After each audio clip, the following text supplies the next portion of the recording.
கொட்டும் மழையிலும்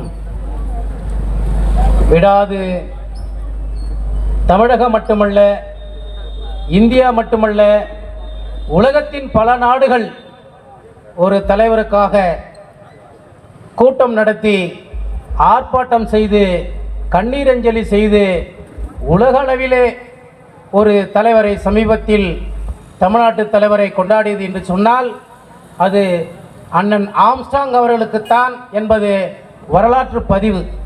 ஏதோ பெருமைப்படுத்துவதற்காக அல்ல, செய்தித்தாள்களில் நீங்கள் உற்று நோக்கினால் பல்வேறு நாடுகளில் ஆம்ஸ்ட்ராங் அவர்களுக்கு நினைவஞ்சலியும் அங்கே ஆர்ப்பாட்டமும் நடைபெற்றது. அதுதான் வரலாறு. முக்கியமான செய்தித்தாள் நிறுவனங்கள், அதன் உரிமையாளர்கள் அதை மக்களுக்கு கொண்டு சேர்க்கவில்லை என்றாலும் கூட அது சமூக வலைதளங்களிலே பல்வேறு நாடுகளில், பஞ்சாப் போன்ற இந்தியாவின் பல்வேறு மாநிலங்களில் அண்ணல் ஆம்ஸ்ட்ராங் அவர்களுக்காக நடத்திய கண்ணீர் அஞ்சலி கூட்டங்கள், ஆர்ப்பாட்டங்கள், பேரணிகள் என்று இன்றைக்கு உலகமே ஒரு தலைவரை நினைவுபடுத்தி கொண்டாடுகிறது என்று சொன்னால் அவரது அற்புதமான அந்த பணிகள், மக்களுக்கான பணிகள், சுதந்திரம், சமத்துவம், சகோதரத்துவம் என்ற உன்னதமான அந்த கோட்பாட்டில் தவறாது சென்ற அந்த அற்புதமான மனிதரின் செயல்பாடுகளை அங்கீகரிக்கும் வண்ணமாகத்தான் அந்த செய்திகள் இன்றைக்கு அந்த மக்களால் உருவாக்கப்பட்டு உலகம் முழுவதும் போற்றப்படுகிறது. அதே போல அதற்கு சற்றும் குறையாமல் தன்னுடைய நெஞ்சிலே இன்றைக்கு நமது வர்கீஸ் அவர்கள் அண்ணன் ஆம்ஸ்ட்ராங் அவர்களை ஏந்தி இன்றைக்கு இந்த பகுதி மட்டுமல்ல, இந்த மாவட்டம் மட்டுமல்ல, எங்கும் சமூக வலைதளங்கள் மூலமாக அவர் அண்ணன் ஆம்ஸ்ட்ராங் அவர்களுக்கு அந்த நினைவஞ்சலியை செலுத்தி அவருடைய பணிகளை பாராட்டி இது போன்ற கூட்டங்களை எத்தனை மழை வந்தாலும் விடாமல் நாங்கள் நடத்துவோம் என்று இன்றைக்கு சிறப்பாக இங்கே அந்த வரலாற்று பதிவை செய்து கொண்டிருக்கிறார் நமது வர்கீஸ் அவர்கள். மக்கள் புரட்சி கழகம் என்றால் அது உண்மையிலே புரட்சி கழகம் தான் என்று நிரூபிக்கும் வண்ணமாக வேறு அரசியல் அமைப்புகள் இருந்தால் இந்த மழையை பார்த்து வீட்டுக்கு சென்று விட்டு இருப்பார்கள். ஆனால் நாங்கள் மக்களுக்கான போராளிகள். எங்களுக்கு மழை ஒன்றும் பெரிதல்ல, ஆனால் மக்களுக்காகத்தான் இந்த கூட்டத்தை நாங்கள் சிறிது நேரம் ஒத்தி வைத்தோம். தவிர நாங்கள் மழையில் நனைந்தபடியே இந்த சிங்கங்கள் என்றும் எந்தவித உடல்நல கோளாறுக்கும் ஆளாகாமல் இந்த மக்களுக்காக போராடும் தகுதி பெற்றது என்று ஒரு சிங்கம், வர்கீஸ் சிங்கம் இங்கே கர்ஜித்து இந்த கூட்டத்தை இங்கே நடத்தி கொண்டிருக்கிறது என்று சொன்னால் இது வருங்கால வரலாறு, இந்த மண்ணிலே எழுதப்படுகின்ற வரலாறு. ஆக இப்படிப்பட்ட வரலாற்று பதிவுகளை செய்து கொண்டிருக்கக்கூடிய மக்கள் புரட்சி கழகத்தினுடைய தலைவர் வர்கீஸ் அவர்களை நான் பாராட்டுகின்றேன். அன்பு பெரியார்களே, தோழர்களே, இந்த கூட்டத்திலே கலந்து கொண்டிருக்கக்கூடிய நீங்கள் மட்டுமல்லாமல் இந்த பகுதியிலே கிட்டத்தட்ட ஒரு 500 மீட்டர் அளவிற்கு இருக்கக்கூடிய மக்கள் இந்த கூட்டத்தின் பேச்சுக்களை கேட்டுக்கொண்டு, நான் இப்பொழுது கூட இங்கே சமீபத்தில் ஒன்றை நினைவு கூர்ந்தேன். அடாது மழை பெய்தாலும் இங்கே மக்கள் சென்று கொண்டிருக்கிறார்கள். இந்த இடத்திலே இந்த ஆம்ஸ்ட்ராங்கோடைய இந்த பேனர் அவர்களுக்கு இந்த மழையிலும் செய்தி சொல்லிக் கொண்டிருக்கிறது. நான் இந்த மண்ணின் மைந்தன், இந்த மண்ணில் என்னுடைய பணி அங்கீகரிக்கப்படுகிறது தேவிகாபுரத்திலும் என்ற செய்தியை இங்கே பதிவு செய்து கொண்டிருக்கிறது. இங்கே நூற்றுக்கணக்கான மக்கள் இதை பார்த்து கொண்டு சென்றார்கள்.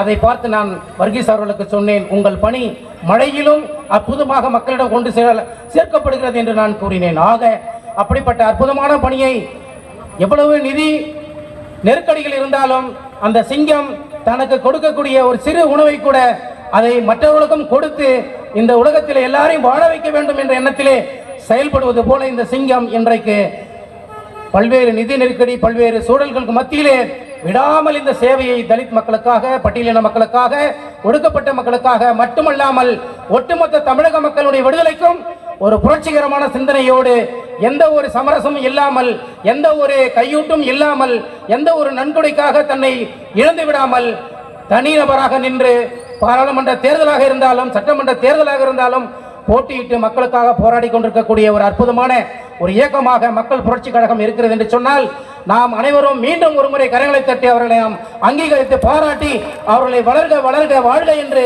பாராட்டுவோம் அவர்கள் பணிக்காக என்று இந்த நேரத்தில் நான் உங்களுக்கு தெரிவித்துக் கொள்கிறேன். அன்பு பெரியோர்களே, இளைஞர்களே, இங்க இருக்கக்கூடிய தலைவர்கள் எல்லாம் மிக சிறந்த பணியாளர்கள், மிக சிறந்த போராளிகள். இவர்களை பற்றியெல்லாம் உங்களுக்கு நன்றாக தெரிந்திருக்க எல்லா வகையிலும் அது உங்கள் மனதில் பதிவாகி இருக்கிறது, வரலாற்றிலும் பதிவாகி இருக்கிறது. ஆகவே அதை பற்றி நான் அதிகம் கூற வேண்டிய அவசியமில்லை என்று சொன்னாலும் கூட ஒரு சில வார்த்தைகள் அவர்களை பற்றி நான் எனது கருத்தாக இங்கே பதிவு செய்து இந்த நிகழ்ச்சியிலே உங்களோடு பகிர்ந்து கொள்ள நான் விரும்புகின்றேன். அன்பு தோழர்களே, சமீப காலங்களே தமிழ்நாட்டில் இருக்கக்கூடிய அனைத்து ஊடகங்களும் ஆம்ஸ்ட்ராங் என்றால் யார், என்ன, எப்படி எப்படி வளர்ந்தார், என்ன பணி செய்தார் என்று போட்டி போட்டுக் கொண்டு அவரை பற்றிய பணிகளை எல்லாம் இப்பொழுதுதான் எழுதுகிறார்கள். ஏன் இவ்வளவு நாள் ஆம்ஸ்ட்ராங் என்று ஒருவர் இல்லவே இல்லையா தமிழ்நாட்டிலே? அவர் மாநில தலைவராக இல்லவே இல்லையா? ஒரு தேசிய கட்சி தலைவராக இல்லவே இல்லையா? அவர் தமிழ்நாடு முழுவதும் போட்டியிடவே இல்லையா? எல்லா மாவட்டங்களிலும் சென்று மக்களுக்காக போராடவே இல்லையா? கூட்டம் நடத்தவே இல்லையா? ஆனால் ஒரு ஒரு பம்மத்து வேலை அது. இன்னும் இன்றைக்கு தான் ஆம்ஸ்ட்ராங் ஒருத்தர் தமிழ்நாட்டுக்கு வந்த மாதிரி இன்றைக்கு சமூக ஊடகங்களும் சில பத்திரிகைகளும் பத்திரிகையாளர்களும் அவரை பற்றி நாங்கள் செய்தி எழுதுகிறோம் என்று சொல்லி அவர்கள் விருப்பம் போல ஒருவர் நல்லவர் என்று எழுதுகிறார், ஒருவர் அப்படி வந்தவர் என்று எழுதுகிறார். நான் அவர்களை எல்லாம் பார்த்து கேட்கின்றேன், இன்றைக்கு தமிழ்நாட்டில் மட்டுமல்ல இந்தியாவில் இருக்கக்கூடிய அனைத்து பெரிய கட்சிகளும் சிறிய கட்சிகளும் நடுத்தர கட்சிகளிலும் இருக்கின்ற தலைவர்கள் அவர்கள் தினந்தோறும் மக்களுடைய பிரச்சனைகளை தீர்த்து வைப்பதற்காக அங்கே சமரசம் செய்கிறார்களே, அதற்கு என்ன பெயர்? அதற்கு பெயர் கட்ட பஞ்சாயத்தா? ஆனால் மக்களுக்காக பாடுபட்ட உன்னதமான அற்புதமான தலைவரை ஆம்ஸ்ட்ராங் அவர்களை இந்த சமூக ஊடகங்கள் என்ன சொல்லுகிறது என்று சொன்னால் அவர்கள் பிடித்தவாறு ஒரு பெயரை வைக்கிறது. அதை நிச்சயமாக சட்டப்படி நாங்கள் நீதிமன்றத்தில் சந்தித்து அதற்கு தீர்வு காண்போம் என்று இந்த நேரத்தில் கூறி, இப்பொழுது மழை வருகின்ற காரணத்தால் இங்கே அண்ணனுடைய படத்திறப்பு நிகழ்ச்சி நடைபெற்று அதன் பிறகு நிகழ்ச்சி தொடரும். இப்பொழுது படத்திறப்பு நிகழ்வு